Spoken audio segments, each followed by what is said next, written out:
পিতামাতার পছন্দে বিয়ে না করে নিজের পছন্দে বিয়ে করলে এটা অবাধ্যতার শামিল হবে কিনা, গুনাহগার হতে হবে কিনা?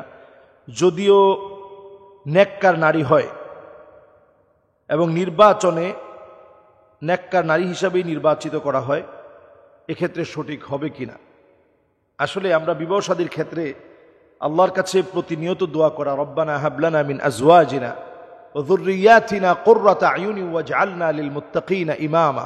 প্রতিনিয়ত এই দোয়াটা বেশি বেশি করা আল্লাহর কাছে, যে আল্লাহ আপনি আমার স্ত্রীকে নেককার বানান, আমার পরিবারকে দিনদার নেককার বানানোর জন্য আমার স্ত্রীকে নেককার বানান।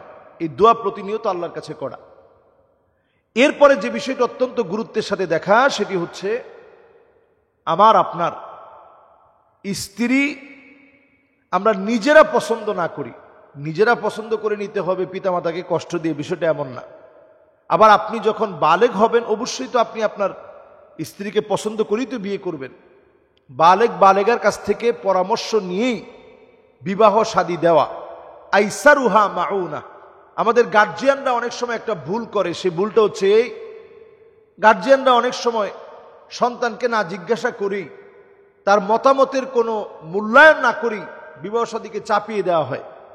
বিবাহ শাদী আসলে চাপায় দেওয়ার কোনো বিষয় না। বিবাহ শাদী এটা অত্যন্ত গুরুত্বপূর্ণ। নবী সাল্লাল্লাহু আলাইহি সাল্লামের এত দামি সুন্নত এটি। এই জায়গায় যদি কেউ ফিট হয়, আল্লাহ তাআলা জীবনের বড় বরকত আল্লাহ তাআলা আপনাকে দিলেন। হাদিসের মধ্যে আসছে, নবী করিম সাল্লাল্লাহু আলাইহি ওয়াসাল্লাম ইরশাদ করেছেন, সাআদাতুদ দুনিয়া আরবাআহ। দুনিয়া চার জিনিসের নাম, যে চারটা জিনিস আপনি দুনিয়ার জীবনে পেলে সব পেলেন।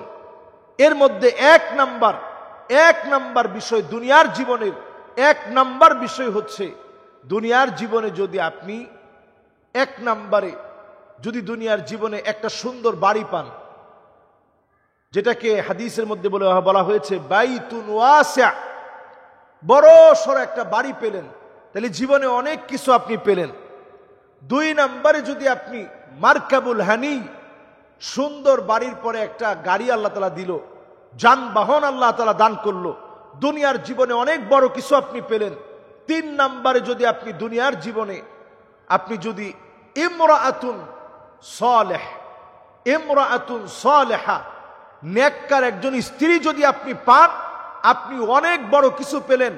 নেককার একজন স্ত্রী যদি আপনি পান, অনেক বড় কিছু আপনি পেয়ে গেলেন। এরপরে চতুর্থ নাম্বারে আপনার প্রতিবেশী যদি নেককার দিনদার হয়, অনেক বড় কিছু আপনি পেলেন।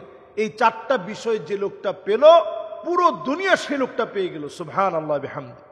দুনিয়ার জীবনে এই চারটা বিষয় পেলেন মানে গোটা দুনিয়া আপনি পেলেন। সাআদাতুদ দুনিয়া, দুনিয়ার পুরো সফলতা পেলেন। এখন দুনিয়ার ভিতরে আপনি সব পেলেন, স্ত্রী নেককার না, আপনি দুনিয়াতে কিছুই পান নাই।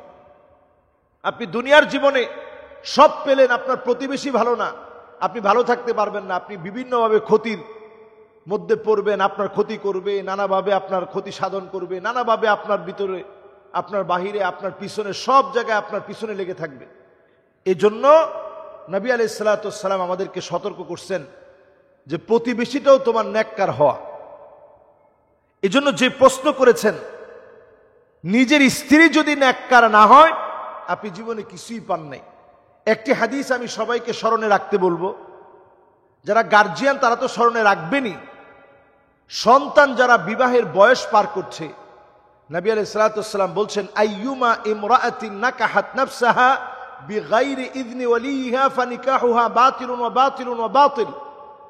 কেউ যদি নিজের গার্জিয়ানের কথা বাদ দিয়ে যদি বিবাহ শাদী করে, এই বিবাহটা বাতিল বাতিল বাতিল। তিনবার নবীজি বললেন। এই বাতিল বলার অর্থ কি?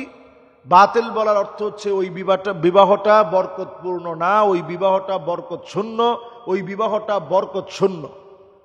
এই জন্য আমরা দেখি অনেক প্রেম করে ভালোবাসার টানে বিভিন্ন জায়গা থেকে ছুটে এসে, অনেক সময় লাইভ করে, অনেক সময় বিভিন্নভাবে একেবারে ওই সন্তানের বাড়িতে এসে নানা রকমের প্রহসন করে, এমনকি খানাদানা ছেড়ে দিয়ে অনশন ধর্মঘট লাগায়া এরপরে বিয়ে করে, কিছুদিন পরে সেই বিবাহ টিকে না।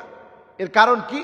এর কারণ হচ্ছে নবী আলাইহিস সালাতু ওয়াস সালামের হাদিস, ওই বিবাহ বরকতপূর্ণ হতে পারে না যেই বিবাহের ভিতরে গার্জিয়ানের কোনো অনুমতি থাকে না।